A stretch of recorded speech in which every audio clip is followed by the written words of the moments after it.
কি করছো? আমি তখন কর্মকারের সেখানে ব্যস্ত ছিলাম, কারণ নিজেকে ভুলিয়ে রাখার এর চেয়ে ভালো আর কিছু হয় না। ঠিক তেমনি ভাবে যখনই জুলাই মাসে তখন আমার মনে হলো এই সময়টাকে ধরে রাখার জন্য এবং নতুন প্রজন্ম যারা পরবর্তীতে আসবে তাদের হাতে আমরা কি তুলে দিয়ে যাচ্ছি, একজন লেখক হিসেবে সম্পাদক হিসেবে আমাদের যাত্রাটা আসলে কতখানি হওয়া উচিত। তো সেই আয়নায় যখন নিজেকে দেখলাম তখন মনে হলো আমি কার সাথে কথা বলবো, কার কাছে যাবো, কেমন যেন মানুষ সব বিভক্ত হয়ে গেছে। কেউ হয়তো বুঝতে চাইছে না বা বুঝতে পারছে না। ঠিক সেই মুহূর্তে আমার সামনে উত্তরের জানালার সাথে আমি নতুন করে যুক্ত হইনি, তখন যুক্ত আমি আগে থেকেই ছিলাম। এরপর যখন ওদেরকে একদিন বললাম যে এই সময়টাকে ধরে রাখা প্রয়োজন, তখন প্রতিটা মানুষ এক বাক্যে একটা কথাই বলেছিল যে কিভাবে ধরে রাখতে চাও। তখন আমি বললাম যে একটাই উপায়, সেটা হচ্ছে আমাদের কোন একটা লিখিত দলিল, যে দলিলটা আমরা আমাদের পরবর্তী প্রজন্মের কাছে তুলে দিতে পারবো। সবাই এক বাক্যে রাজি হয়ে গেল এবং সবাই এত সাপোর্ট উৎসাহ দিল, এবং তখন মনে হলো যে উত্তরের জানালাই হতে পারে বেস্ট প্ল্যাটফর্ম, যেখান থেকে এই রক্তাক্ত জুলাই সংকলনটি প্রকাশ পেতে পারে। আমি সম্পাদনার দায়িত্ব পালন করেছি, সম্পাদক হিসেবে যেটুকু দায়িত্ব পালন করার, কিন্তু সবচেয়ে বড় দায়িত্ব পালন করেছে উত্তরের জানালা। কারণ উত্তরের জানালা পাশে না থাকলে, উত্তরের জানালার সাথে না থাকলে, উত্তরের জানালা এই দায়িত্বটা না নিয়ে আজকের এই সংকলনটি প্রকাশ পেত না।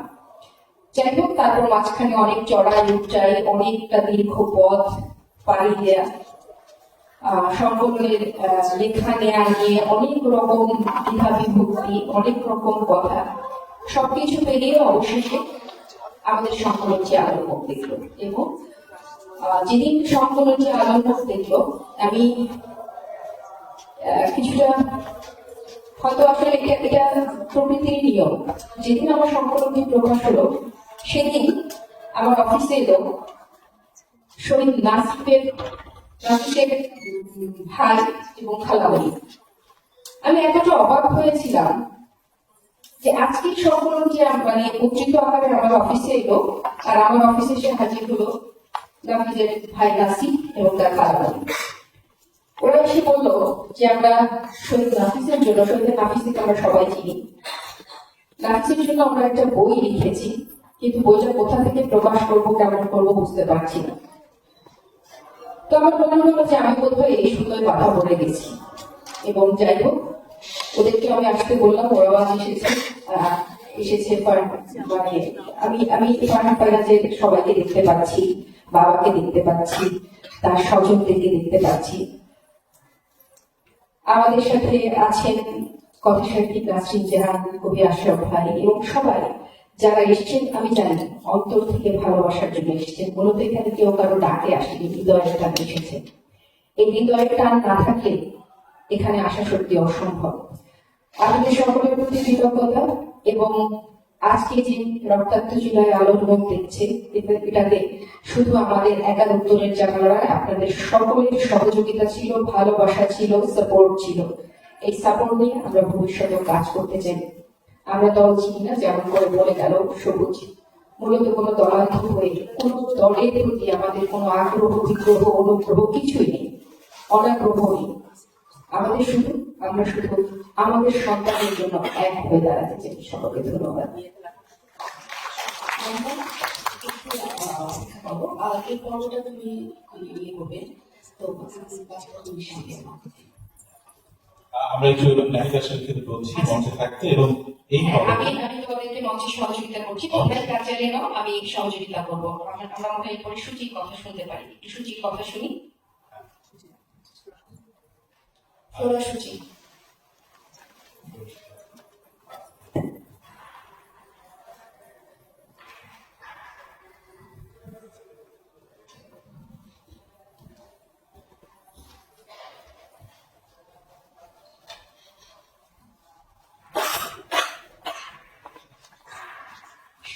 সন্ধ্যা সবাইকে।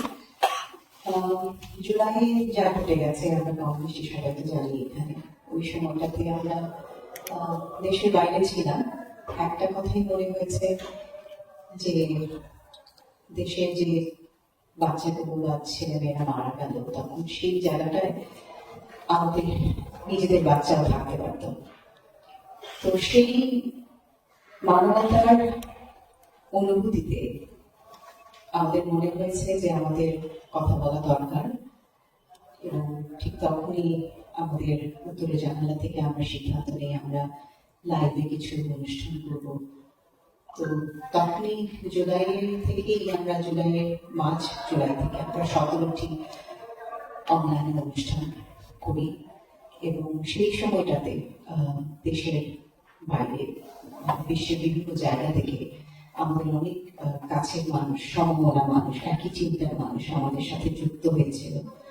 এবং আমরা কথা বলবার একটা কথাই বলতে চেয়েছি যে প্রতিটি নিয়ন্ত্রিত মৃত্যু অযাচিত। আমরা যেন সাদাকে সাদা বলি, কালোকে যেন কালো বলি। তো সেখান থেকে আমরা এখানে আজকে ভাবতেই ভালো লাগছে, দেশের মাটিতে দাঁড়িয়ে ফেব্রুয়ারিতে আমরা মানবতার কথাই বলছি।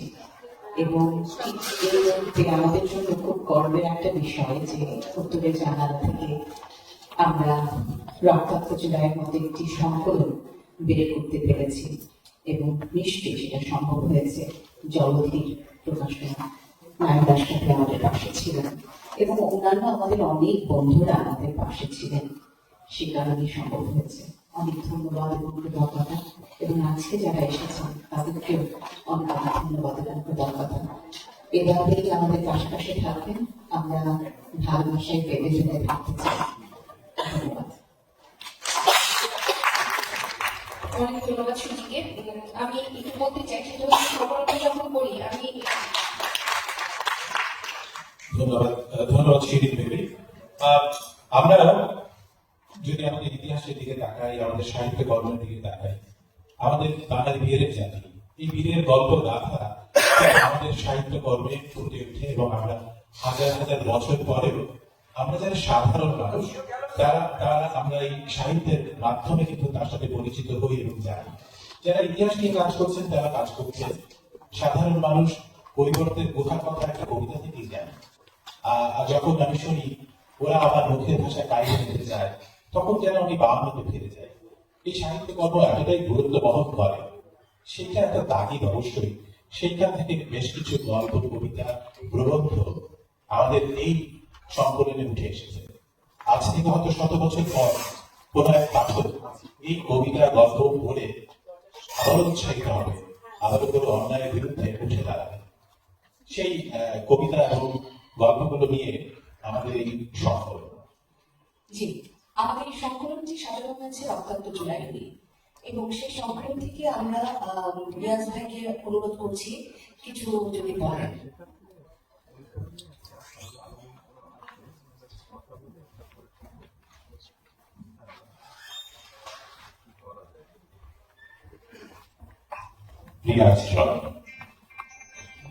শুভ সন্ধ্যা। বক্তৃতা নয়, আমি আমাদের যে সংকলনটি বেরিয়েছে, যেটা আমাদের সময়ের স্বল্পতা রয়েছে, আরো অনেক বক্তা রয়েছেন, তারা কিছু বলবেন। প্রথমে ধন্যবাদ দিতে চাই উত্তরের জানালাকে।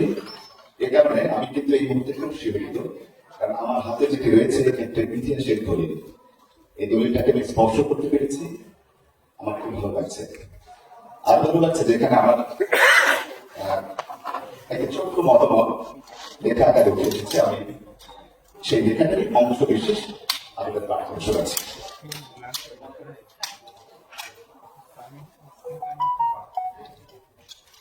আমার লেখাটার নাম হচ্ছে বধি যেথা বধ। একজন শিল্পী তারা একটু বলে নিই যে আমি যে বিষয়টি লিখেছি সেটা হচ্ছে 5 আগস্ট অর্থাৎ রক্তাক্ত জুলাইয়ে আমাদের শিল্পী সমাজের ভূমিকাটা কি ছিল আমরা সবাই জানি, সবাই দেখেছি। আমি এখনো শিল্পী হতে পারিনি, কিন্তু শিল্পী চর্চার সাথে যেতে পারছি, তাই শিল্পীদের ভূমিকা আমাকে আহত করেছে। আমার সেই অনুভূতি থেকে যে লেখাটা আপনাদের অংশ বিশেষ করে শুনছি। একজন শিল্পী তার সৃষ্ট কর্ম দিয়ে সাধারণকে প্রভাবিত করার অসাধারণ ক্ষমতা রাখেন মতবাদ প্রতিষ্ঠায়। ইতিহাসের শিল্পীরা তাদের হাতিয়ারকে কাজে লাগিয়েছেন সংকট উত্তরণের পথে। ধর্মীয় যাজকদের কবলে যখন জীবন জড়ত্বে পঙ্গু, তখনই ইউরোপের রেনেসাঁ এসেছিল। তেমনি স্টাবলিশমেন্টের বিরুদ্ধে ইমপ্রেশনিস্টদের বিদ্রোহ। দ্বিতীয় মহাযুদ্ধ পরবর্তী মহাজীবনে মানব জীবনে হতাশা, দারিদ্র্য ও অনিশ্চয়তার অবসান করলে মানব জীবনে এক্সপ্রেশনিস্টদের আবির্ভাব এবং সামাজিক পরিবর্তনের সূচনা করেছে। একইভাবে আমাদের দেশের প্রেক্ষাপটে 52 ভাষা আন্দোলন ও 71 স্বাধীনতা যুদ্ধে বাংলাদেশের শিল্পীরা জনগণের পাশে স্থান করে নিয়েছিলেন। সাধারণ মানুষ একজন শিল্পীকে সত্যের প্রতীক হিসেবে দেখতে চায়, যে মানুষকে মুখ ফেরাতে উদ্বুদ্ধ করে ন্যায়ের প্রতি, আর অন্যায়ের বিরুদ্ধে শিক্ষা দেয় আপসহীন প্রতিবাদের। এই দায়িত্ব থেকে সরে আসার কোন সুযোগ শিল্পীর নেই। অন্যদিকে শিল্পীর বিপরীত ভূমিকা দেশবাসীকে বিপদগামী করতে সহায়তা করে, ফলে সেসব শিল্পী পতিত হন জনতার প্রসারণে, প্রত্যাখ্যাত হয়ে হারান জনপ্রিয়তা ও মর্যাদা, তা সে যতই খ্যাতিমান হন না কেন। দীর্ঘ বছর ধরে চলা ফ্যাসিবাদী শাসকের নীতি কৌশলে শিল্পী সমাজের সামনে একদিকে বহুমুখী সুযোগ সুবিধা, পদ পদবী, খ্যাতি, পদক, ক্ষমতার মোহ, অন্যদিকে অবাধ্যতার কঠোর কঠিন শাস্তি হয়, যাতে বিবেকখ্যাত বন্ধুদের ধীরে ধীরে বধ করে ফেলে। যার ফলস্বরূপ গণমানুষের আন্দোলনে শিল্পীদের এমন নিরবতা। এখনো কাউকে কাউকে ফ্যাসিবাদের পক্ষে সাফাই গাইতে দেখা যাচ্ছে। ফ্যাসিস্ট সরকারের পতনের পর আন্দোলনের বিরোধিতাকারী কিছু শিল্পী নিজের ভুল স্বীকার করে ক্ষমা চাইলেও মানবিক মূল্যবোধহীনতায় বধ হওয়া একদল শিল্পীর অপরিবর্তনীয় অবস্থান এবং থেকে থেকে করা প্রতিক্রিয়া হতাশ ও ব্যতীত করছে বিবেকবান মানুষদের। স্বাধীন মত প্রকাশের অধিকারের সুযোগে খুন, খুনি ও ফ্যাসিবাদকে সমর্থন দিয়ে তারা যেন একের পর এক নিজ মূল্যবোধের অবক্ষয়ে জানান দিয়ে চলেছেন। শিল্পী সমাজের এমন ন্যাক্কারজনক ভূমিকা ইতিহাসে বিরল। এ অধ্যায় আগামীর শিল্পী সমাজের জন্য এক কলঙ্কিত আঁচড়। অন্যদিকে প্রত্যাখ্যাত শিল্পীদের নিয়ে জনসাধারণের মাঝে যে বিভক্তি তৈরি হয়েছে, তাতে শিল্প, সাহিত্য, সাংস্কৃতিক অঙ্গনে অচিরে বড় শূন্যতা সৃষ্টির আশঙ্কা তৈরি হয়েছে। এর ফলে দেশীয় শিল্প সাহিত্য সংস্কৃতির জন্য হুমকি স্বরূপ। এই সংকট থেকে দ্রুত উত্তরণের ব্যবস্থা না নিলে বিভিন্ন আগ্রাসনের প্রভাবে ক্ষতিগ্রস্ত হতে পারে দেশের সাংস্কৃতিক ঐতিহ্য ও অগ্রগতি। জুলাই বিপ্লবের ফলে সৃষ্ট রাজনৈতিক পট পরিবর্তনে অন্তর্বর্তীকালীন সরকারের উপর ব্যস্ত দুর্নীতি আর অব্যবস্থাপনায় ভেঙে পড়া সেক্টরগুলোতে যে সংস্কার কার্যক্রম চলছে, তাদের শিল্প সাহিত্য সংস্কৃতির সংস্কার জরুরি হয়ে পড়েছে। যে ব্যবস্থায় শিল্প ও শিল্পীকে রাজনৈতিকভাবে ব্যবহারে আর কোন সুযোগ না থাকে। মানুষ হিসেবে একজন শিল্পী ও ব্যক্তিগত রাজনৈতিক মতাদর্শের পার্থক্য থাকতে পারে, থাকবে, তবে তা যেন হয় অন্যায়ের বিরুদ্ধে, ন্যায়ের পক্ষে। তার অবস্থান যেন থাকে বঞ্চিত মানুষের পাশে, যেখানে সাদাকে সাদা এবং কালোকে কালো বলতে দ্বিধাগ্রস্ত হতে না হয়। আমরা স্বপ্ন দেখি সকল ভয়, লোভ, মোহকে জয় করে আবারও ফিরে আসবে আমাদের শিল্পী সমাজ, ফিরে পাবে তাদের হারানো মূল্যবোধ, দেশের সকল সংকটে সত্যের ঝান্ডা হাতে নিপীড়িত, অধিকার বঞ্চিত মানুষের পাশে আবারও দাঁড়াবে তারা। স্বপ্ন দেখি শিল্পের শক্তিতে একদিন মুক্তি পাবে মানবতা। ধন্যবাদ। ধন্যবাদ রিয়াজবাদী। সাদাকে সাদা, কালোকে কালো বলে। আসলে এই কঠিন আন্দোলনের সময়, 24 কঠিন আন্দোলনের সময় এবং এই রক্তাক্ত রাজপথে যেসব মানুষগুলো নির্বিচারে নিজের প্রাণ দিতেও চিন্তা করেনি, তাদের প্রতি হলো অসংখ্য শ্রদ্ধা। এবং সেই মানুষগুলোর সাথে যারা এখনো আন্দোলন করে যাচ্ছে, তাদের মধ্যে শহীদ সুজন, আপনাকে আমন্ত্রণ জানাচ্ছি মঞ্চে, আপনি যদি আসেন।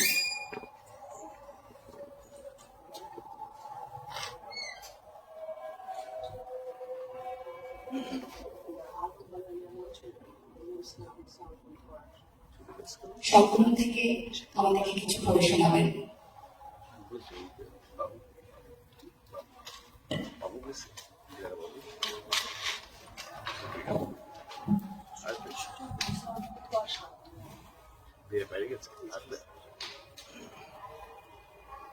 বোধ যদি থাকে তাহলে স্পর্শ করে তাকে। তো আমার মনে হয় যে নির্মোহভাবে যারা উচ্চারণ করেছিলেন কবিতা কিংবা চিৎকার, তারাই সময়ের সাহসী সন্তান।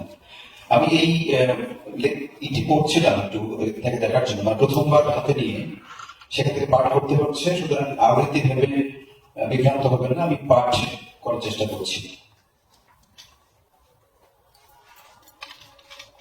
এটি লিখেছেন আমাদের ইসলাম ছেলে।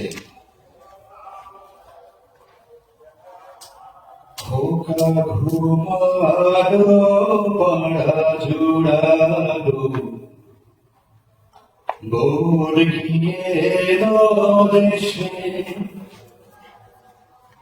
বুলবুলিতে ধান খেয়েছে, খাজনা দেব কিসে, ধান ফুরলো পান ফুরলো, খাজনার উপায় কি, আর কটা দিন সবুর করো, রসুন বুনেছি।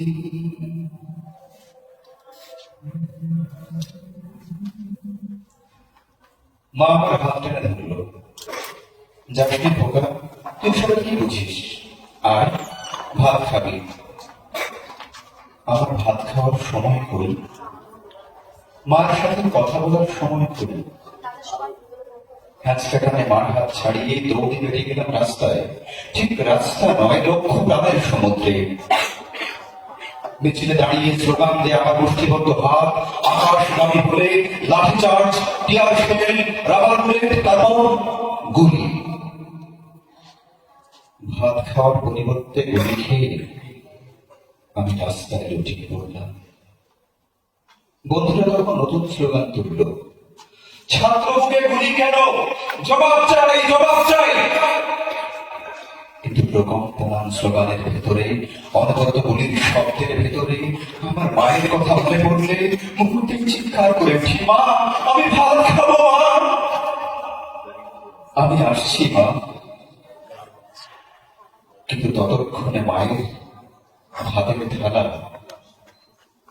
আমার বুকের রক্তে লাল হয়ে গেছে। ধন্যবাদ। আমরা আবারও নারী আশাকে স্টেজে আসার জন্য অনুরোধ জানাচ্ছি।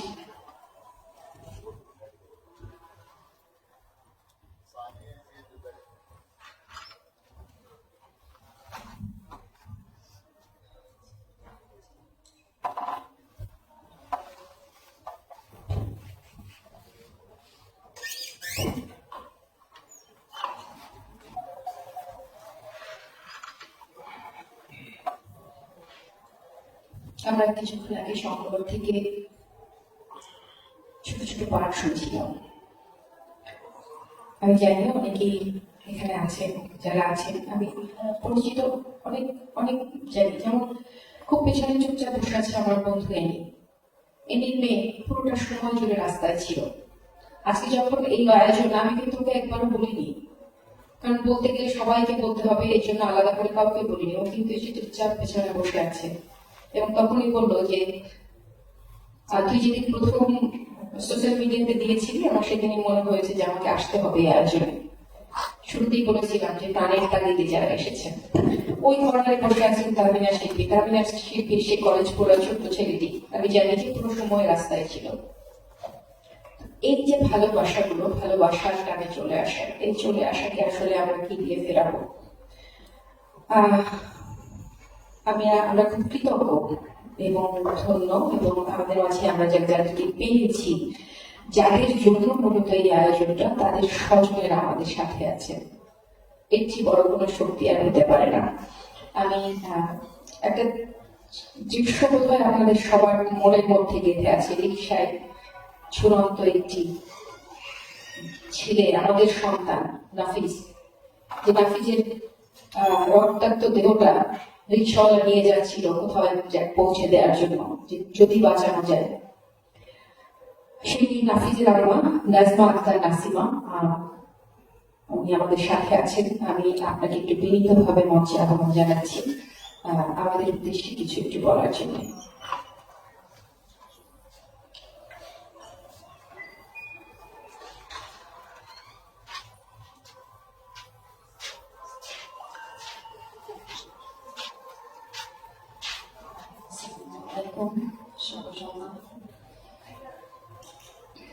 ধন্যবাদ তোরা জানাবেন এবং ধন্যবাদ সবাই আছেন সবাইকে।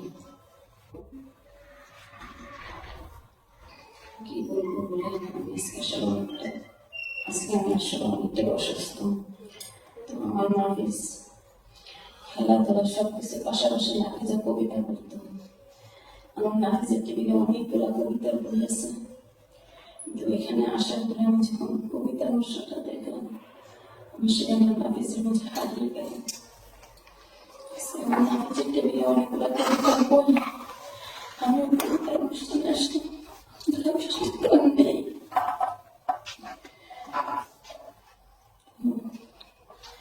এই মুহূর্তে আমি যে কি বলবো আমার বলার মতো কিছু মানসিকতা নেই।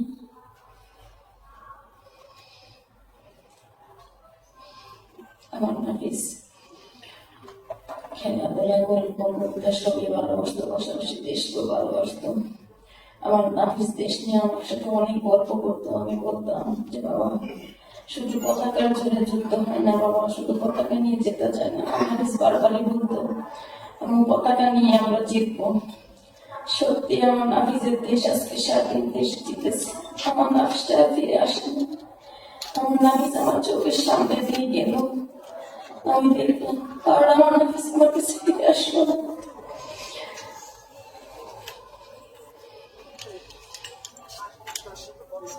বলার মতো অনেক কিছু মনে করি, কিন্তু আমি বলতে পারি কিচ্ছু করতে পারি না। এখন আমার চোখ দিয়ে পানি আসে না, কিন্তু আমার ভিতরে চোখ উঠে যায়, যে চোখটা আমি সামলাতে পারি না।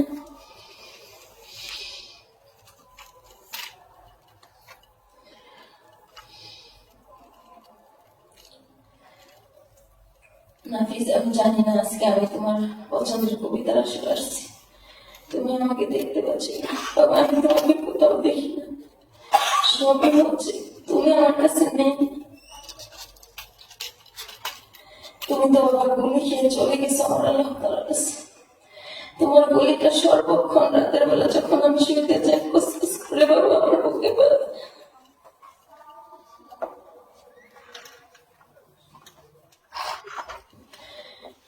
কি বলবো, সবাই আমার নাফিসের জন্য দোয়া করবেন।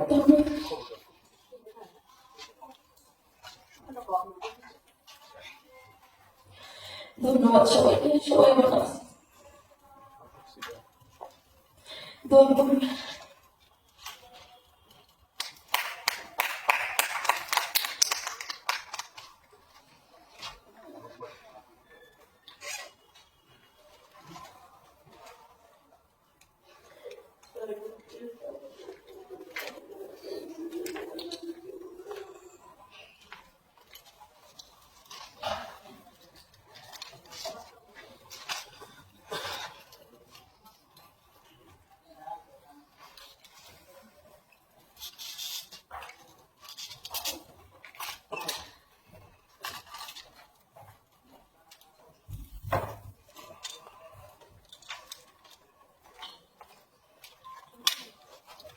কখনো কখনো কোনো শব্দ বাক্য সবকিছু খুব কমতি পড়ে যায়, কি বলা যায় পরে, কি বলা উচিত আমার ঠিক বোঝানো হয় না। এই সব কোনো ভাষায় প্রকাশে না, তারপর কথা বলতে হয়, কথা শুনতে হয়, কারণ এই কথাগুলো বাতাসে ঢেকে যায়। যত বেশি ছড়াবে, যত বেশি বাতাসে থাকবে, তত সেই বাতাসগুলো দূর দূর অব্দি কথাগুলো বয়ে নিয়ে যাবে। আমি এবার একটু ডাকবো আমাদের সাথে শহীদ ফরহাদ ফায়াজের বাবা আছেন, তার নানু আছেন, তার খালামণিরা আছেন, তার স্বজনরা আছেন। আমি একটু বিনীতভাবে ডাকছি তার নানুকে দুটো কথা বলার জন্য। শহীদ ফরহাদ ফায়াজের নানু আসছেন দুটো কথা বলতে।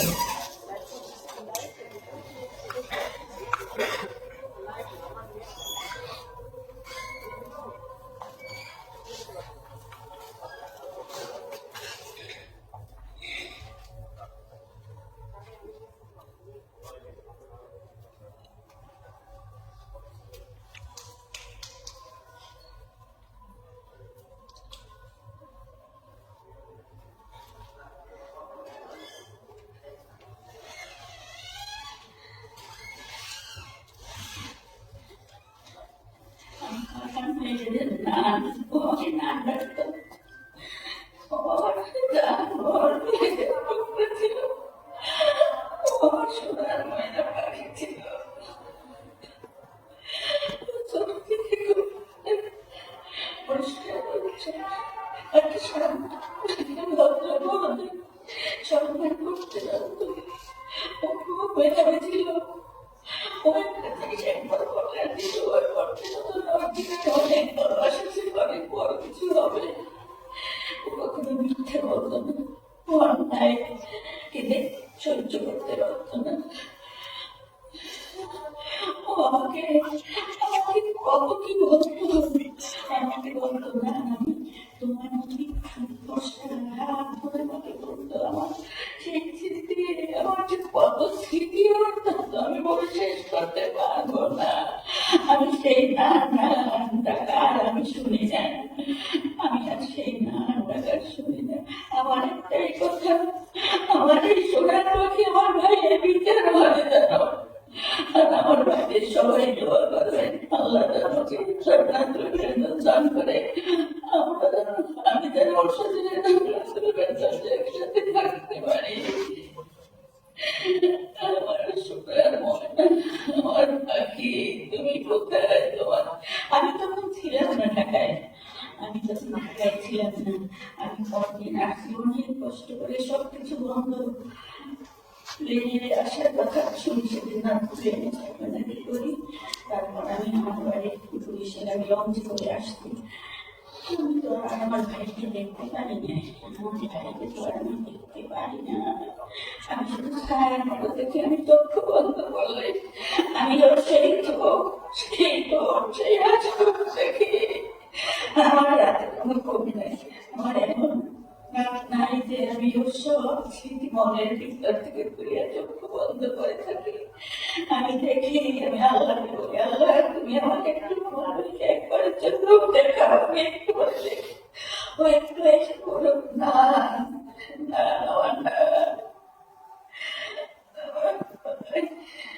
আমার কিছুই লেখাপড়াই খুব ভালো ছিল, ওর জীবনে বহু আশা ছিল বড় হবে, কিছু করতে পারলাম না, তার আগে চলে গেল।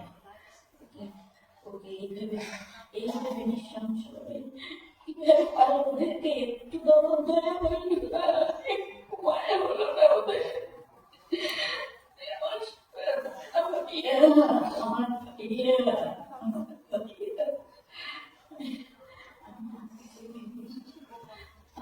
সবাই আমার ভাইদেরকে দোয়া করবেন, আমার ভাইদের যেন বিচার হয়, সব শহীদদের যেন বিচার হয়। আমি সবাইকে, সব শহীদ ভাইদেরকে আমি দোয়া করি, আল্লাহ তোমরা তো জান্নাতি, তোমরা তো শহীদ হয়ে গেছো, তারপর আমি তোমাদের দোয়া করি তোমাদের আল্লাহ যেন আপনার সর্বশ্রেষ্ঠ জান্নাতের ব্যবস্থা আমি রাখতে পারি।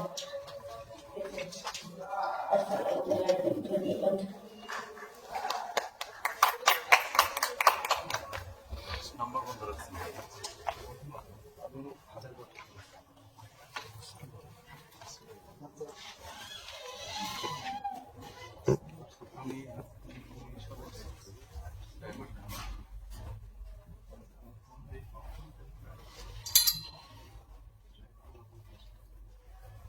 আমরা বিচার চাই, দেশ সত্যি বিচার চাই, বিচার হতেই হবে। প্রকৃতি বিচার করবে, এটাই নিয়ম। কিন্তু এই কান্না কি করে থামাবে? কান্না কি করে আমরা থামাবো? আমার আসলে জানা নেই কিছু। অনেক সময় মাঝে মধ্যে মনে হয় খুব ব্যর্থ আমরা, যে ব্যর্থতা চোখে আগুন দিয়ে আমাদের সন্তানরা আমাদের দেখিয়ে দিয়ে গেছে। আবার কখনো মনে হয় আমরা তো সেই বীরের মা, সেই বীরের আমাদের সন্তান। আমরা এবার ফারহান ফাইজের বাবা এখানে উপস্থিত আছেন, আমরা একটু তার কথা শুনব। শহীদুল ইসলাম দীপন, আপনাকে বিনীতভাবে অনুরোধ করছি আমাদের উদ্দেশ্যে কিছু বলার জন্য। ফারহান ফাইজের বাবা শহীদুল ইসলাম দীপন।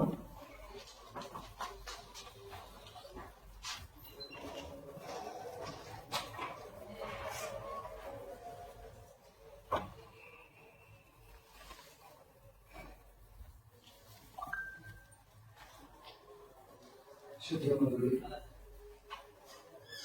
উত্তরের জানালার আজকে এই জুলাই সংকলনের প্রোগ্রামে আসতে পেরে আমি সত্যি নিজেকে ধন্য মনে করতেছি।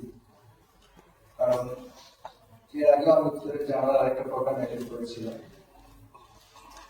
ওনাদের প্রত্যেকটা প্রোগ্রামে আমি অ্যাটেন্ড করতে না পারলেও আমি পর্যবেক্ষণ করি, প্রত্যেকটা প্রোগ্রামে আমার হৃদয়কে কাঁদা। এর আগের প্রোগ্রামে আমি যতটুকু ছিলাম ওনাদের আবৃত্তি, ওনাদের যে সংকলন, যে আমি প্রত্যেকটা সংকলন আবৃত্তিতে আমি দেখেছি। আর আমাদের তো জুলাই আমরা যা হারিয়েছি সেটা তো আমাদের সারা জীবনের কান্না বা আমাদের বুকে রক্তক্ষরণ হয় হবেই। তারপরে আমি উত্তরে জানালাকে ধন্যবাদ জানাবো যে ওনারা এই জুলাই যে ম্যাসাকার হয়েছে বা জুলাই যে ফেসিলিটিরা যে বাচ্চাদের উপরে যেভাবে নির্মমভাবে বিচারে গুলি বর্ষণ করতে পেরেছে সেই ঘটনা নিয়ে নিশ্চয়ই ওনারা এই সংকলন করেছেন। এই সংকলন বা জুলাই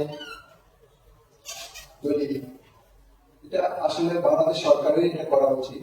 সরকার এখনো পর্যন্ত আমরা সেরকম দৃশ্যমান কোনো দলিল উপস্থাপন করতে পারেনি, আমরা দেখেছি। তো আমি উত্তরের জানালাকে আবারও ধন্যবাদ জানাচ্ছি যে ওনারা এরকম একটা দলিল আজকে মূল্য করতে যাচ্ছেন।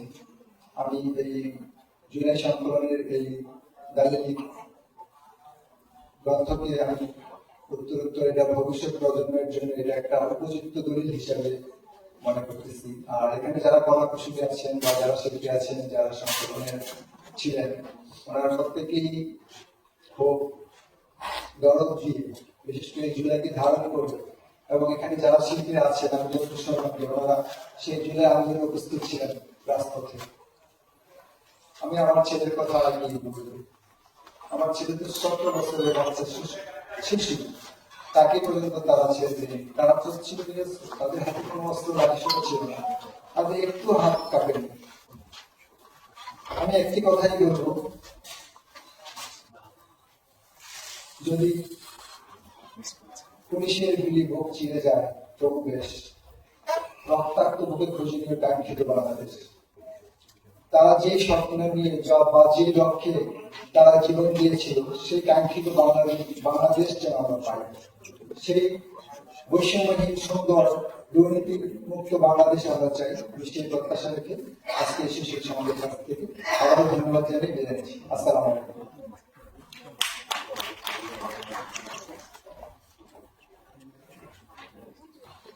অনেক ধন্যবাদ শহীদুল ইসলাম বিপ্লবকে। আমরা এরপরে আমাদের মাঝে উপস্থিত হয়েছেন কথা সাহিত্যিক নাসরিন জাহান এবং কথা সাহিত্যিক সেলিম মর্শেদ। আমরা তাদের কথা শুনবো, কিন্তু তার আগে আমরা একটু ডেকে নিচ্ছি জুলাইয়ের সূর্যার এক মুখ।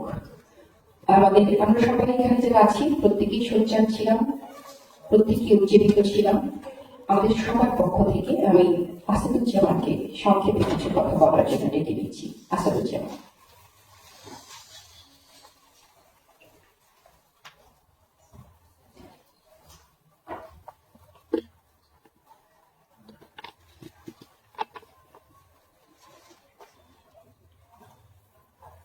আসসালামু আলাইকুম সবাইকে। ধন্যবাদ উত্তরে জানানোকে। আসলে আমার শব্দগুলো এলোমেলো হয়ে যাচ্ছিল। আমি যখন শুনছিলাম ভাবছিলাম কিছু বলবো, বা আদৌ জানি না কিছু বলবো কিনা। প্রতি মুহূর্তে শব্দগুলো হারিয়ে যাচ্ছে, একভাবে গুছাচ্ছে, একভাবে হারিয়ে যাচ্ছে। নিজেকে মাঝে মাঝে খুঁজে পাই না। আসলে জুলাই পরে এমন কোনো দিন যায়নি আমার ব্যক্তিগত ভাবে যদি বলি, এমন কোনো দিন যায়নি আমি ঢাকা শহরে যখন যেখানে গিয়েছি, বিভিন্ন রাস্তায় ক্রস করেছি, মলে গিয়েছি, আমি রাস্তার কর্নারে ওদেরকে দেখতে পাই। সবচেয়ে বড় কথা হচ্ছে বাংলাদেশ হচ্ছে সেই দেশ পৃথিবীর সবচেয়ে শ্রেষ্ঠ মারা এই দেশে জন্মায়। পৃথিবীর কোন রাষ্ট্রে এমন মা জন্মায় না। কারণ এই মাগুলো, এই বাবা মাগুলো কিন্তু জন্ম দিয়েছে এই সোনার ছেলে টুকরো মেয়েদেরকে, তাই না? এই যে আমাদের নাফিস, ইয়ামিন, সবাই একবার চিন্তা করেন, আমরা যাদের জন্য কাঁদছি তাদেরকে জন্ম দিয়েছে এই জন্মলীরা, এই যারা কথা বলছে, বসে আছে, কান্না করছে। আমি সর্বশেষে একটা কথা বলে যাব, সেই প্রসঙ্গে পরে আসছি। আমাদের এক ধরনের বদ্ধমূল ধারণা ছিল যে আমাদের এই জেনারেশনে কিছু হবে না, ওরা সেল ফোনে থাকে, রাত জেগে আড্ডা দেয়, ব্রেকফাস্ট করে না, কলেজে যাওয়ার সময় না খেয়ে যায়। আমরা ধরে নিয়েছি দেশটা শেষ। আমাদের ধারণা ভুল। আমরা সারাদিনে একটা কাজ করি, এই বাচ্চাগুলি সারাদিনে 5টা 10টা কাজ করে একসাথে। আমি সেটা বুঝতে পারিনি। অনেক অভিযোগ আমাদের বাবা-মাদের, আমাদের সব অভিযোগ পূর্ণ করে ওরা বীরের মতো আমাদেরকে দেশটা দিয়ে গেছে। আমাদের কথা বলি, কথা বলতে শিখিয়েছে আমাদের। আমি সবখানে বলে আমার দুটো জন্ম। একটা জন্ম শুধু মানুষ হিসাবে, যে জন্মটা আমার বাবা মাকে দিয়েছে, কিন্তু মানবিক জন্ম আমার বাবা মা আমাকে দেয়নি। মানবিক জন্মটা দিয়েছে এই জুলাইতে আমাদের বাচ্চারা। আমি এখন মনে করি আমার শত লক্ষ হাজার হাজার বাচ্চা আছে। আমি এখন বিরিয়ানি খেতে পারি, জানেন?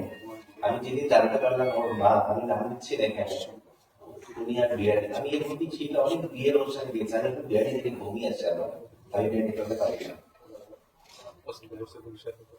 একটা মায়ের প্রিয় খাবার কখন হয় জানেন? যখন তার সন্তানের খাবারটা প্রিয় হয়। যখন স্কুল কলেজ থেকে ছেলেটা ফিরে আসে ততক্ষণ পর্যন্ত মা খায় না, সন্তান খেলে মায়ের খাওয়া। ঈদ আসবে, রোজা আসবে, বৈশাখ আসবে, কত কিছু আসবে, রাষ্ট্র বেহাত হবে, সন্তান কিন্তু ঢুকে ফিরে আসবে না, আর আসে না। কত বড় সন্তান, কত কিছু দিয়ে গেছে দেশকে, আমরা ভুলে যাই।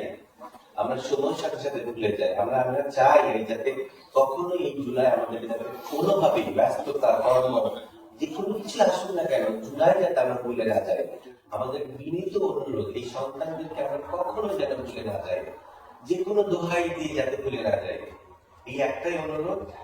আর উত্তর জানার কাছে এই প্ল্যাটফর্মে দাঁড়িয়ে আমার একটা চাওয়া ছিল, আমি এই বীরের সন্তানদের বাবা মার কাছে আমি পৌঁছাতে পারবো কিনা আমি জানি না। আমি ভাবতাম কখন আমি এতগুলো বাবা মাকে পাবো, আমি তো পৌঁছাতে পারবো না। আমার ব্যক্তিগত একটা ইমোশন আছে, এই বাচ্চাগুলার ব্যবহৃত জিনিস, টি শার্ট, কলম যদি একটু আমাকে যদি একটু দেন আপনারা, এটা আমি আমার বুকের পাঁচরে আটকে রাখবো, আমি কোনো মিউজিয়ামে দিব না। আপনারা যদি একটু উত্তরের জানালার সুমন ভাইয়ের কাছে একটু পৌঁছায় দেন, আমি তাহলে, আমি জানি আমি কতদিন বাঁচবো। আমি যদি তখন ক্ষমতা হয়, আমি আমার নিজের বাসায় একটা ছোট্ট মিউজিয়াম করবো। যদি সেটাও না পারি, আমার আলমারিতে ভাঁজ করে রাখবো। আমি এক একটা ভাঁজে ভাঁজে এক একটা নাম দিয়ে আমি ওদের স্মেল নিব। যতদিন ওদের গায়ের গন্ধ ছুটতে পারবো, আমি তো ওদের ছুতে পারবো না, আমি তো ওদেরকে দেখতে পারবো না। কিন্তু আমি যখন দেখছিলাম মা বাবা গুলো, এই যে নানি কথা বলে যাচ্ছে, নানির মেমোরি গুলা, এই সন্তানগুলো এই মায়ের পেটে ছিল। আমি যাওয়ার সময় প্রত্যেকটা মায়ের হাত ধরতে চাই, পা ধরতে চাই, বিকজ এই গর্বের সন্তানগুলো তো পৃথিবীতে এরাই মুখ দেখিয়েছে, অ্যাটলিস্ট তাদেরকে আমি কত কিছু করতেই হবে। এবার আমি চাই তাদের টি শার্ট, তাদের পড়ার টেবিলে যা যা জিনিস কেউ যদি তার প্রিয় মগটা আমাকে দিয়ে দেয়, আমি রেখে দিব। এটা আমার নিজের জাদু, আমি জুলাই আমি ধারণ করি। আমি কিন্তু শহীদ হয়ে গিয়েছি। আমি যদি ঠিক কথা, যদি এই স্বৈরশাসক না যেত, আমি বেঁচে থাকতাম, আমি তো আসলে মরেই গেছি। আমি বোনাসে বেঁচে আছি। আমি যত জীবন বেঁচে থাকবো, আমি ওদেরকে ধারণ করে বেঁচে থাকবো। ধন্যবাদ সবাইকে। আমি বিনীত অনুরোধ, ওদের কারো ভালো কিছু যাতে আমরা মৃত্যুকে বরণ করি। আসসালামু আলাইকুম সবাইকে। অনেক ধন্যবাদ আসাদুজ্জামান, চমৎকার করে বললেন। আমি এবার আরেকটা কবিতা শুনবো। কবিতার পরে আমরা আমাদের মূল বক্তাদের কাছে চলে যাব। আমি ডেকে দিচ্ছি বাপি আশরাফকে।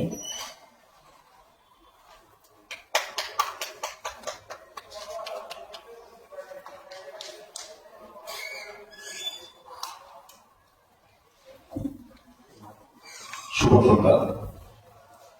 এখানে শোক সন্তপ্ত পরিবার উপস্থিত আছেন, সমবেদনা জানাচ্ছি। আমার নিজেকে খুব আনন্দিত লাগছে, গর্ববোধ হচ্ছে এই কারণে যে এই ইতিহাসের আমি অংশ।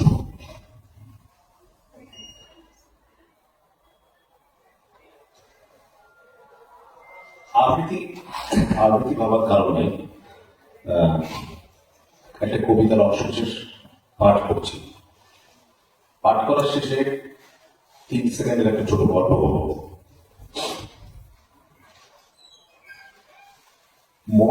মনে থাকবে নাসরিন জাহান। লাশের রক্ত থেমে গেছে, থেমে তো যাবারই কথা। কতক্ষণ রক্ত স্রোতের নহতময় একজন প্রাণের পরস্পর বিচ্ছিন্ন ভাবে সাজিয়ে রাখা মিছিলের মুখগুলি দেখে কমবে ওঠে আমাদের বাতাস। ভাষা শহীদ শামসুজ্জোহাকে ডাকতে ডাকতে চলে যাওয়া সাইদ, তার শরীরে কিসের তকমা লাগাও? এই তোমাকে রাস্তার কুকুরের ওষুধে কাঁদতে দেখেছি। চোখের সামনে যেই একদিন মুরগি জবাই দেখলে, প্রিয় মুরগি আর কোনোদিন মুখে নিলে না। তুমি তো শত মানুষের হত্যা, ঘরে, ছাদে, অনিরাপদ শিশুর বাবার কোলে লুকিয়ে পড়া। আমি পানি খেতে গেলে মুগ্ধর কণ্ঠ শুনি, মুক্তি দাও ঘর থেকে। দু বোনের এক ভাই সন্দীপের সৈকত বিদেশ থেকে এসেছিল। নিহত শুনে সমুদ্র সাঁতরে বাবা এসে বিমূঢ়। তাই এদের বিচার না চেয়ে কালো রঙিন সজ্জিত মানুষের বলি, তোমার সন্তানকে কেউ অন্যজন পানি খাওয়ানোর অপরাধে গুলি করলে এভাবে চোখ টান করে বলতে, ঠিক আছে বলতে তোমরা কোন দল, কোন আকাশে ওড়ো, কোন সূর্যাস্তায় নিলাম দিয়েছ? এখানে দেখো অনেক কালো আকাশ, এর নিচেই ক্ষমতা, ঐশ্বর্য আর উজ্জ্বলতা, আরাম, বিন্দাস বেঁচে থাকার নিশ্চয়তা। কেন লাল নামে রক্তের পথে হাঁটছ? আমাদের মনে থাকবে, থামাতে থামাতে ওদের চোখে কোনো জল ছিল না। ওদের মা বলেছিল, এখন বিচারে লাভ নেই। আমি এ দেশের এমন সব মায়ের দরজায় যাব যারা আত্মনাথ গিলে বজ্রাহত হয়ে আছে, যাদের বাড়িতে আজীবনের আনন্দ শুকিয়ে গেছে। পাশের বাড়ি ভুলল তাদের মৃত্যুর আগ অব্দি দহনের লবণ ছিটাবে। জুলাইয়ের এক ভাসমান রক্ত কথা পড়তে পড়তে একদিন তোমাদের শিশু অজান্তে বেরিয়ে পড়বে পথে, বলবে ইতিহাস থেকে শিখেছি আমি।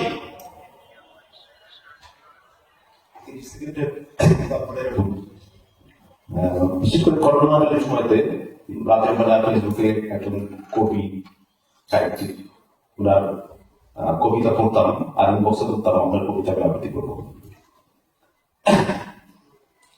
আধা ঘন্টা আগে কথা আপনাদের ওনার সামনে ভাবে ধরা হয়ে যাবো।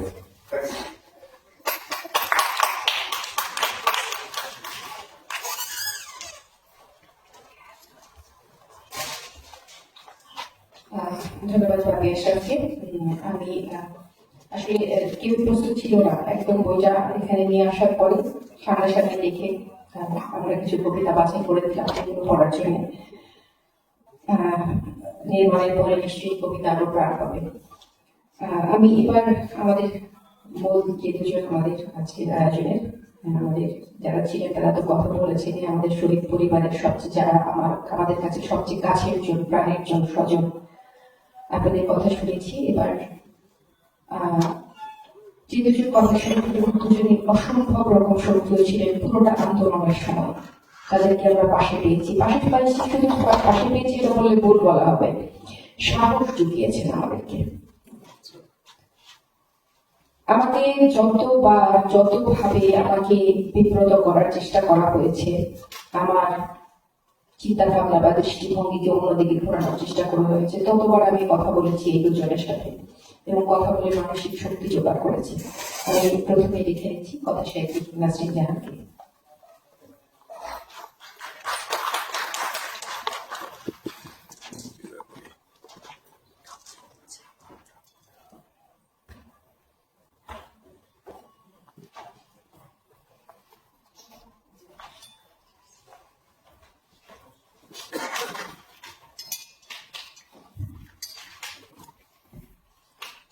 শুনেছি 6 মাস আগে ঘটনা, যেদিন প্রথম দিন আউটসাইড মারা গেল, বুঝে উঠতে পারিনি ব্যাপারটা কি। এক দুদিন যাচ্ছে, এর আগে যেটা ছিল আমার অবস্থান ছিল আমি কোনো পলিটিক্যাল দলের কোনো প্রকাশ্য কোনোদিন কোনো সাপোর্ট ছিল না, কিন্তু জানতো না সেভাবে আমি কোন দলকে সাপোর্ট করি না করি, এগুলো আমি কোনো ছায়া প্রচ্ছায় আমি ছিলাম না, নাই, এখনো নেই।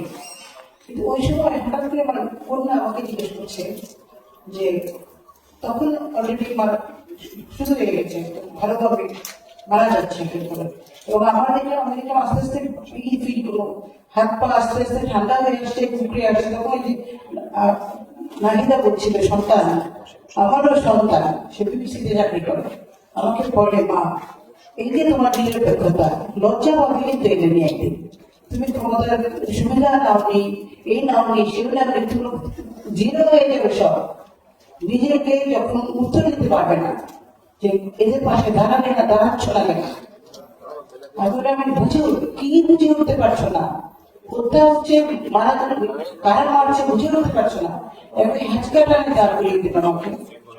তারপরে আমি আর একদিন আর প্রতিবেলা আমি যেভাবে পেরেছি ফেসবুকে পোস্ট দেখেছি, এই যে ও যে বাপি যে কবিতাটা পড়লো মনে থাকবে, আমি বিশ্বাস করি যে সাহিত্যটা তখনই সম্ভব, একটা বেদনা জীবন থেকে অনেক দূরে, সময় আরো কয়েক বছর, আর 10-12-15 বছর পরে পেরিয়ে গেলে লেখাটা ঠিকঠাক শিল্প হয়। কিন্তু আমি তখন লিখতে শুরু করেছিলাম, এটা কবিতা না, আমি বিকারের মতো লিখে গেছি, এবং সেটা দীর্ঘ 8 পৃষ্ঠা 9 পৃষ্ঠা 16-17 পৃষ্ঠার মতো হয়ে যাচ্ছে। যেদিন ওই ফেসিবাদের নারী এত রক্তপাত, এত মানুষের বাচ্চাদের মৃত্যু, পাখির মতো মারা যাচ্ছে, আর তখন উনি এসে মেট্রো রেলের সামনে কাটছে, সামনে গিয়ে কাটছে, আমার এত অসহায় লাগছিল, আমার তখন অসহায় লেগেছে, আমার এখন অসহায় লাগে। এই যে কেঁদে গেলেন নাম এই যে কাঁদলেন মা, কি বলবো আমি, আমরা কি বলবো, বিচারের কি যারা এর মধ্যে যে ক্ষমতা এগুলো, তারা তো আমাদেরকেই প্রশ্নবিদ্ধ করে দিচ্ছে, কি উত্তর দিব তাকে আমরা। সেই সময়টা যতবার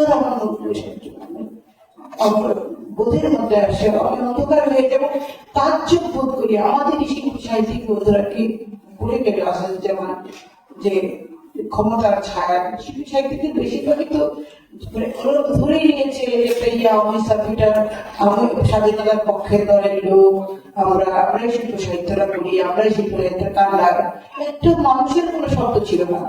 আমি লেখক সাহিত্যের মধ্যে সেলিম হোসেনদের পরেই আমরা দুজনই সিনিয়রদের মধ্যে, আর যারা কিন্তু আমাদের নাম তো কেউ যাদের নিয়ে বাংলাদেশের এতদিন 16 বছরের যে সাহিত্যের জগৎ, সেখানে আমার সেলিম হোসেনদের নাম নিশানাও ছিল না, আমরা শব্দ করেছি, আর তারা পুরো তখনও কামটি পেরেছিল, এখনো কামটি পেরেছে। আমি আমার মা আর নারীকে বলি, আমি আর কিছু না, 1084 মা একটা উপন্যাস ছিল মহাশ্বেতা দেবীর, সেখানে একটা জায়গা ছিল এরকম, তার একটা মায়ের সন্তান মারা গেছে, কিছুতেই লাশ খুঁজে পাচ্ছে না, একটার পর একটা নাম্বার খুঁজে কোনো শান্তিও পাচ্ছে না, সব শেষে গিয়ে একটু শান্তি পেল, কোথায় একটু স্বস্তি পেল, একটা বস্তিতে গেল, যাওয়ার পর দেখি সেখানে উনি তো সনাতন ঘরের মহিলা, সম্ভবত বলে পেয়েছি, সেখানে বস্তি তাদের একটা ছেলে ওই ইয়েতে মারা গেছে, শহীদ হয়েছে, তার সন্তানও শহীদ হয়েছে। তিনি শহীদের মা যখন কথা বলা শুরু করলো, তখন একজন আরেকজনের সাথে গিয়ে শান্তি পেতে শুরু করলো। তারা অন্য কারোর সাথে কথা বলে শান্তি পেত না। আপনারা যারা আছেন, আপনারা নিজেরা খোঁজ করে একজন আরেকজনের সঙ্গে যোগাযোগ করেন, এবং আপনারা একটা সার্কেল করে তোলেন, আপনাদের একটা পৃথিবী তৈরি হয়ে যায়, দেখবেন আপনি অন্যরকম হয়ে যাবে আপনাদের জীবন। অনেক ধন্যবাদ।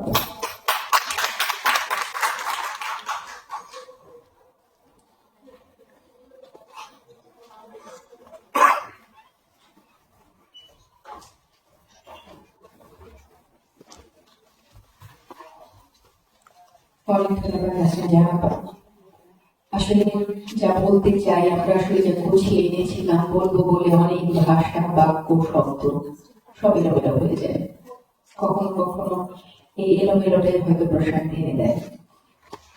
কারণ নাসরিন জেনাপা অনেক ভালো বলেন, কিন্তু দেখলাম আজকে বলতে পারছেন না। আমি অবাক হয়ে দেখছিলাম ওনাকে।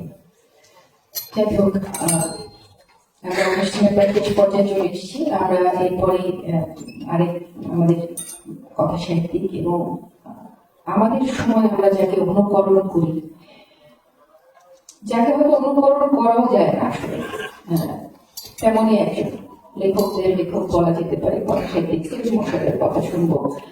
এবং সেলিম মোর্শেদের কথা শুনবার পরে আমরা সবশেষে আমাদের শহীদ স্বজনদের নিয়ে এবং আমাদের আজকের অতিথিবৃন্দকে নিয়ে আমাদের লোকার্পণ আয়োজনটা করবো। কিন্তু তার আগে আমরা সেলিম মোর্শেদের কথা শুনবো, কথা সাহিত্যিক সেলিম মোর্শেদ।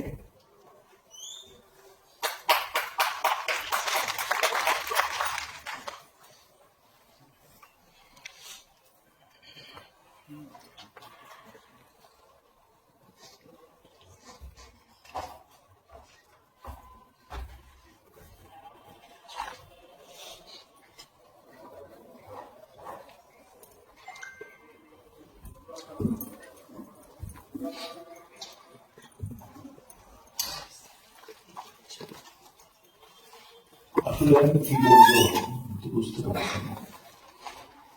প্রথমত আমি যশোরে ছিলাম, নানারকম সংকটে ছিলাম, আমার পাশে আসা নেই।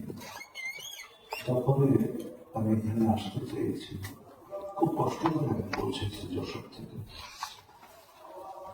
নাসরিন ছিল, এটা শুনেছি, নাসরিন যখন আসবে, কিন্তু এখানে এসে যেগুলো আমি ভেবেছিলাম বলবো সেগুলো তো এখন সব সরে গেল, বুঝিয়ে কথা বলার কোনো অবকাশ থাকলো না।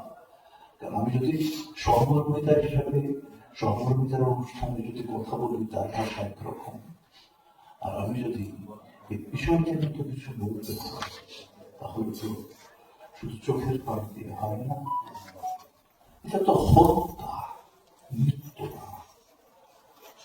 এখন আমরা নাসির জাহান যেসব কথা বললেন তার বেশ কিছু অংশ আমি মাথায় রেখেছিলাম। আমি আশ্চর্য হচ্ছি অন্যভাবে নাসির জাহান সেটা বললেন।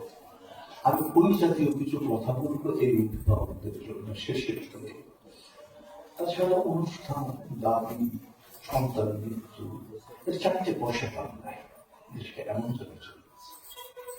কিন্তু আমরা কিভাবে থেকে দাবি করবো সেটা আমি নাসির জাহানের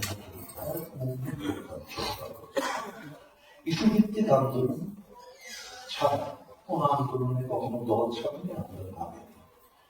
এই ছোটটা বলতে আন্দোলন বা করতে করতে আমরা এতদিন আসছি। এই ছোট বিরোধী আন্দোলন বিষয়টা ছিল লেখক জীবনের একটা শুদ্ধিকরণ এবং মিডিয়ার কিছু এলোমেলো দিক, এই সমস্ত রাজনীতির বিপক্ষে একটা লেখক সমাজ তৈরি হোক, একটা স্বাভাবিক জীবন তৈরি হোক, স্বাভাবিক প্রশস্তি আসুক লেখকদের ভিতর। তো সেই সব আন্দোলন করেছিল। ফারান ভাইস ও আমার বাসা থেকে 100 হাত দূরে প্রতিদিন ওদের ছবি দুটো দেখে চলে যায়। সেখানে বললো অপ্রাসঙ্গিক হবে না, ওই বয়সে আমারও একটা ছেলে মারা গেছে, তো এখন আমার কোনো সন্তান নাই।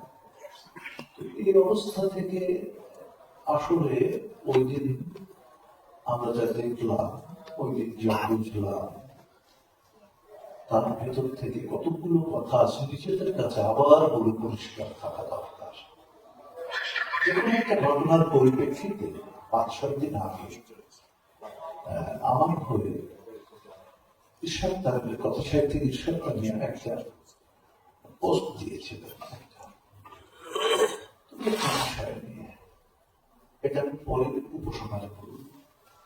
তো সেখানে একজন প্রশ্ন করছেন আমাকে, আমি কি কি বলেছি তাকে যুক্তি করে উনি পোস্টটা দিচ্ছিলেন। তার ভিতরে নানান প্রশ্ন আসছিল সে বিষয়টাকে নিয়ে, কিন্তু একজনের একটা মন্তব্য চোখে পড়ল, সেটা এখন প্রাসঙ্গিক হবে। ভদ্রলোক আমার বন্ধু, আমাদের খুবই রক্ত ভালোতার মতো করি, কোথাও কোনো অনুষ্ঠানে আমার লেখা এদিক আলোচনা হলে তিনি ঝাঁপিয়ে পড়েন তিনি প্রশ্নটা করেছেন জুলাই স্প্রিট কি জিনিস। আমরা বলি জুলাই স্প্রিট কি জিনিস, যে কোনো ভাবে সরকার নিয়ে সেটাকে সরিয়ে দিয়েছে। এখন পরে বলব এদের এই আন্দোলন কেন আমার কাছে ব্যক্তিগত তাৎপর্যপূর্ণ মনে হয়। আগে আমার কাছে যদি তাৎপর্যপূর্ণ না হয় তাহলে আমি কিন্তু ব্যাপারটাকে নিয়ে কন্টিনিউ করতে পারবো না শুধু আবেগ দিয়ে। কি যুক্তিতে আমার কাছে তাৎপর্যপূর্ণ এটা হয়েছে, কেন মনে হয়েছে? প্রথমত আমার কাছে মনে হয়েছে ৭১ পরবর্তী যতগুলো অভ্যুত্থান হয়েছে এটা একমাত্র প্রথা বিরোধী অভ্যুত্থান, প্রথা বিরোধী, যেটা আসলে আমি করে আসছি। যদিও ওরা শুরুটা করেছিল একটি প্রথার পক্ষে যে জীবন তৈরি করা, প্রকৃতি সেটাকে সরিয়ে দিয়ে একটা প্রথা বিরোধিতাতে চলে যায়। বৈষম্যটা এমন পর্যায়ে চারিপাশে দাঁড়ালো যাদের আন্দোলন এখন সবাই। এবং শেষমেশ আমি বলতে চাই ওদের এই আন্দোলন থেকে যে শিক্ষাগুলো আমি নিলাম সেটা হল আমার কাছে আর ছোট বড় কাগজের কোনো প্রয়োজন নেই, পরিষ্কার। কারণ যে পরিমাণ দেয়ালে লেখা হয়েছে, এই যে গ্রাফিক দিয়ে কোনো এটাও কিন্তু এক ধরনের অল্টারনেটিভ পেপার, যে পরিমাণ কথা ওদের শুনেছি তার চেয়ে প্রতিবাদে লেখা জীবনে ওটাই লিখিনি, যে কারণে মানবিক করে তুলেছ। ওই সময় আমি গিয়েছি কতদিন, তখন দেখেছি চোখ বন্ধ করে ওদের ছবি আঁকা, ওদের সবকিছু। সবচেয়ে বড় কথা, কোন নেতার আহ্বানে ওরা কিন্তু এই আন্দোলন করেনি। ওদের বাবা মার কাছ থেকে অর্থ দিয়ে মিছিল করানোর জন্য টাকা হয়নি। ওরা সত্যি প্রথা বিরোধী আন্দোলন করেছে। একটি বিশেষ রাজনীতি, বিশেষ কাঠামো যখন তৈরি হয় সেটাই হয় প্রতিষ্ঠান বিরোধী। ওরা সত্যিকারের প্রতিষ্ঠান বিরোধিতা করেছে। আজ আমার এই মুহূর্ত থেকে আমি ঘোষণা দিলাম, আমি আর আমাকে নিয়ে যে একটা কাল্ট বানানো হয়েছে যে সেলিম মোর্শেদের প্রতিষ্ঠান বিরোধী বলতে একদম আমার কাছে অর্থহীন করে দিয়েছে ওদের এই মৃত্যু, ওদের এই দৃষ্টিভঙ্গি। কারণ পুরো মানুষের ভিতরে যে মননটা তৈরি হয়েছে সেখানে ওরা এই ভূমিকাটা রেখেছে।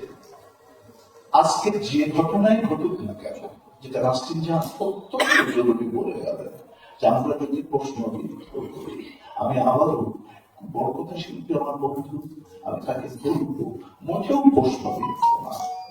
যা হয়েছে এগুলো জরুরি ছিল, যা হচ্ছে এগুলো জরুরি ছিল, একেবারেই এরকম হচ্ছে। এছাড়া আমাদের কিচ্ছু না, আমাদের এখন হতাশ হওয়ার মতো কিছুই হয়নি।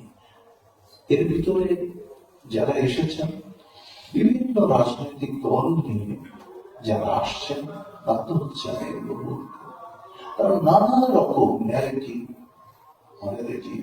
এগুলো দেওয়ার চেষ্টা করবেন। আমি ৭১টা শুধু ৭১-এর প্রশ্ন, কারণ আমি তো পরম্পরায় বিশ্বাস করি যে এই আন্দোলনটা ৭৫ যেমন আছে ৭১ তেমন আছে। এই ছাড়া যা যা হচ্ছে এটা হওয়া জরুরি ছিল, এটা তো বলবে। কারণ এত বছর যারা করেছে, তখন খারাপ লাগছে আমার একটা বিষয়, যে একটা গরু জবাই করলে এদেশের কথিত প্রগতিশীলতা কেঁদে ভেসে যায়, ছাগল জবাই করলে এদের দুঃখের সীমা থাকে না, কত কিছু বলে। কিন্তু মানুষ মরে যাওয়ার সময়, একটা বাচ্চা ঘরের ছেলে মরে যাওয়ার সময় দাঁতে দাঁত এঁটে চুপ করছিল, তারা কিন্তু একটা কাজ করতে পারত, সেটা এটা কি ঠিক হচ্ছে, এটা কি ঠিক হবে, ধরে নিয়েছিল ওটা কন্টিনিউ চলবে। এই হিসেবে ঠিক বেঠিক করতে যে এত বড় ভুল করে ফেললো যে এই লেখকগুলোর জীবনে কোনো আন্দোলনের কথা বলার অধিকার থাকলো না। তাতে দাঁত চেপে চুপ করেছিল। তখন আমি যে আমার সমসাময়িক দু চারজনের ভিতরে পেয়েছি, বিস্মিত হওয়ার মতো দেখেছি কথা সাহিত্যিক নাসির খান। তিনি লিখে গেছেন। এখন এই অবস্থার ভিতরে তিনি আরেকটা কথা বলছি আপনাদের এই মুহূর্তে বলার ক্ষেত্রে। আমি যেটা মনে করেছিলাম না, সে অন্যভাবে বলেছে, আশ্চর্য মিলে গেল। আপনারা যে সংখ্যা জন্ম হয়েছে আপনাদের কাছ থেকে, আমাদের মতো লোককে আমরা তাদের জন্য আমাদের হাতটা এখন কাছে সেই সব তরুণ লেখক এবং সেই সব দলছাপ লেখকদের মতো না যে সাত সকালে জন্মে বিষ্ণু প্রকাশ লিখে ফেলবার। আমাদের হাতটা অনেক কাছে, আমরা দেখব। অনুগ্রহ করে আপনারা দাবি করবেন না, এই মৃত্যুর বিনিময়ে যাবেন না। কিন্তু নাসরিন যেটা বলেছিলাম সেটা অন্যভাবে বলছিল, যেভাবে বলেছিলেন সেটা হলো 50টা অভিভাবক অদ্ভুত ভাবে ইন্টারেস্টিং ভাবে কথা বলেন।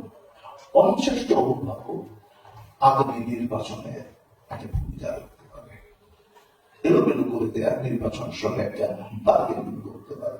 প্রতিষ্ঠান বিরোধিতা বলেন, প্রথা বিরোধিতা বলেন, আমাদের বার্গেনিং করার উপযুক্ততা অর্জন করা ছাড়া আর বিপ্লব করা সম্ভব না।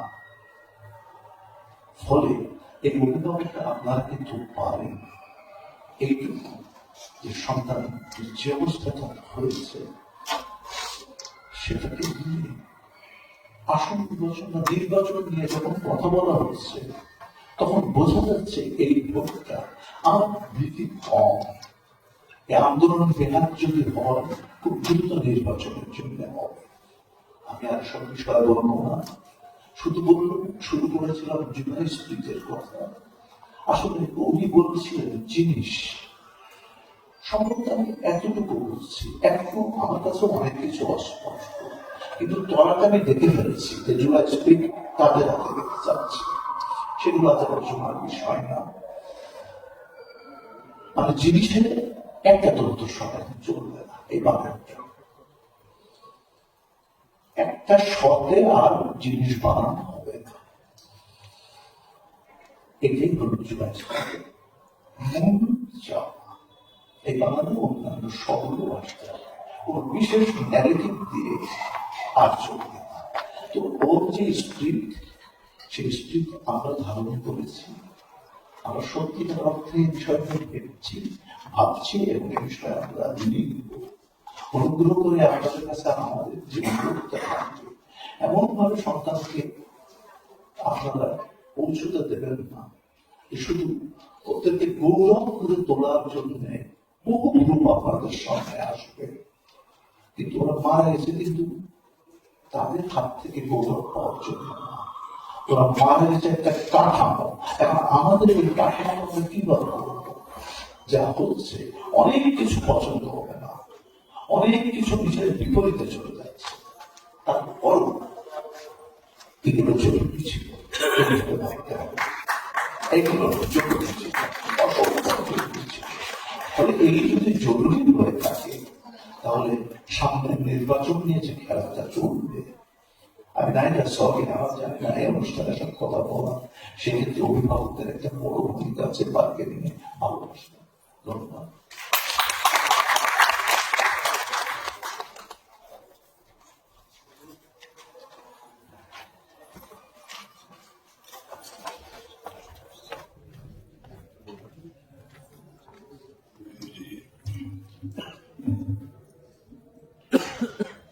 আমরা আসলে এরকম কথা বলতে আরো দীর্ঘক্ষণ শুনতে পারতাম। আরো অনেক কথা বলার ছিল, আমি জানি নাসরিন জাহানের বলার ছিল, সেলিম মোর্শেদের বলার ছিল, আমাদের অনেকেই বলার ছিল, বলার আছে এবং থাকবে। যাই হোক, যেহেতু আয়োজন এবং আমাকে আয়োজনের রীতি জানতে হবে, কাজে এই মুহূর্তে আমি বিনীতভাবে অনুরোধ করছি লোকার্পণের জন্য। তার আগে যারা এখানে আছেন একটু পরিমাণটা সরাতে হবে মঞ্চসজ্জার জন্য, এবং আমরা লোকার্পণের মাধ্যমে আমাদের আজকের আয়োজন শেষ করবো। আমি উত্তরের জানালায় যারা পরিচালকবৃন্দ আছেন সবাইকে বিনীতভাবে অনুরোধ করছি শহীদ পরিবারের পক্ষ থেকে সবাইকে এবং আমাদের প্রিয়জন কথা সাহিত্যিক নাসরিন জাহান এবং সেলিম মোর্শেদকে মঞ্চে আহ্বান করছি।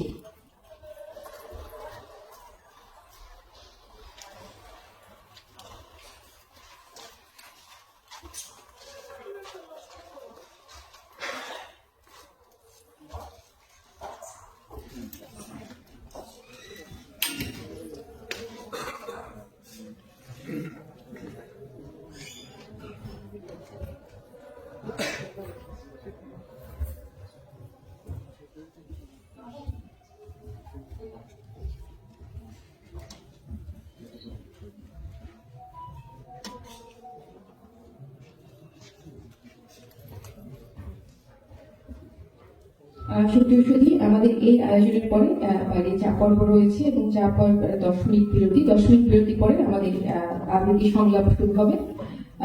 আবৃত্তি সংলাপের পরে আপনাদের রিফ্রেশমেন্টের ব্যবস্থা আছে, আপনারা দয়া করে অপেক্ষা করবেন প্লিজ।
আছে